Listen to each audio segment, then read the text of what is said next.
Good morning, everybody. How's it going? So this book, The Ultimate Murphy's Law Book for Teens, was gifted to me so I could go over it with you guys and show you how this could benefit not just a teenager's life, but probably young adults and maybe even somebody like me. I'm 60 years old. So this has 16 chapters in it, and each chapter is broken up into 5 different parts. This is right here, the table of contents. And there aren't any specific parts within the book itself, but you can see where the parts actually change basically subject matter, and there's a page number that's associated with it. So don't look for a part number. It just goes through chapter by chapter, and you'll see the page where associated with it here on the table of contents that will change the subject matter. There's some pretty cool things in here that I want to touch on real quick. First off, things happen. Oh my goodness, things happen. I am the poster child for things happen. And if I would have had this book when I was an early teen, going through high school, I think I probably would have had a much better time had I actually read the book and done the stuff that it suggests inside. But that's a different story for a different time. What Gabriel Nedelcu does, and Gabriel, I apologize if I'm butchering your name. That's how I see it. So anyways, the thing that I like about this is that these are real life experiences. Now, I don't know if Gabriel has experienced all of these himself, and if so, he's had a lot of learning experiences over the course of his life. But the thing that I like about it is that it, after these little sessions about Murphy striking, he has these little, was this me? And then a little scale here that you can fill out to show where that particular event filtered into your life and how much it affected you and how much you can relate to that particular thing that he's talking about in there. And let's see here, at the end of every chapter, he's got these homilies here with a little picture. And right here, and this particular one says, I can recover fast even when my brain goes blank. And again, I am the poster child for a blank brain. Each chapter begins with a scenario where, like this particular one here, it's history class, and Daniel is presenting at the front of the room. He's talking about the Industrial Revolution and holding a small stack of note cards he has definitely rearranged too many times. The room is quiet in that half-bored, half-listening way where you can still feel every little sound. He's nervous, but he's doing fine, and you can tell he just wants to get through it without anything weird happening. Then, right in the middle of explaining factory systems, his voice jumps. One word comes out higher than expected, and it cracks for a second before he can control it. A couple of people laugh, not loudly, just enough to make it feel real. Someone does that fake cough like they're trying to cover it. Daniel freezes for a beat, clears his throat, and keeps going, but now he's rushing, speaking faster, holding his voice tighter so he can squeeze the moment away.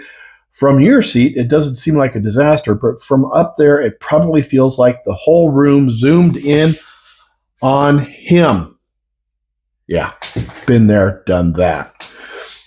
You know, these are things that it doesn't matter if you're a young man or a young woman.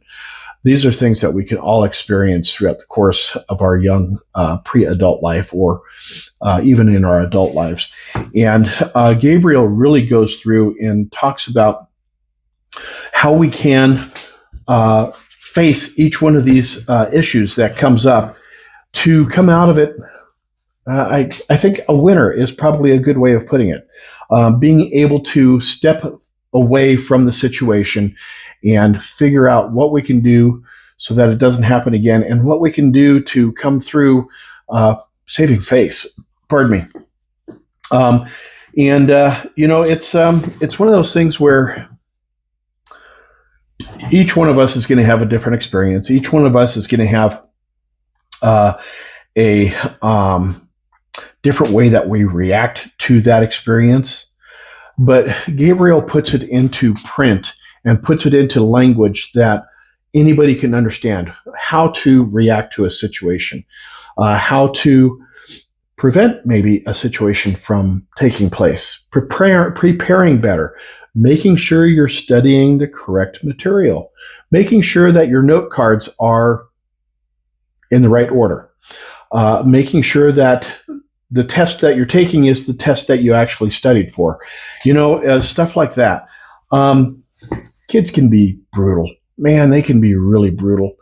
And I was both, on the receiving end, and unfortunately, I was also on the giving end several times of the brutality that kids can, be and receive.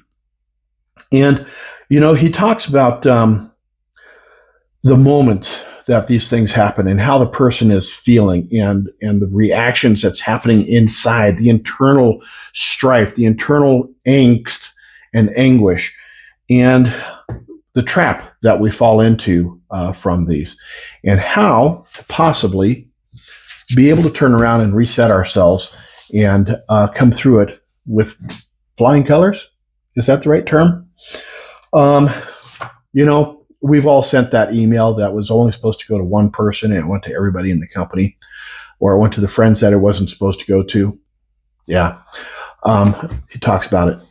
He talks about, the moment you miss something, the photo, the video, watching TV and not seeing the action on TV and not understanding why everybody is laughing or why everybody is upset. And if you have a youngster that is going through life and being challenged by those things that happen in life, this might be a really good book for them to read. And you know what? It might be a really good book for parents to read as well, too, because they can help their youngster understand how to handle certain situations. Everything is going to be different for everybody. Not everybody's going to have the same exact situation. Not everybody's going to react to that situation the same way. And having a tool book to help understand a way to get through a situation can be so helpful. Gabriel has really done a great job here. There you have it, guys. Have yourselves a fantastic day. We'll catch you on the next video. Until then, cheers, everybody.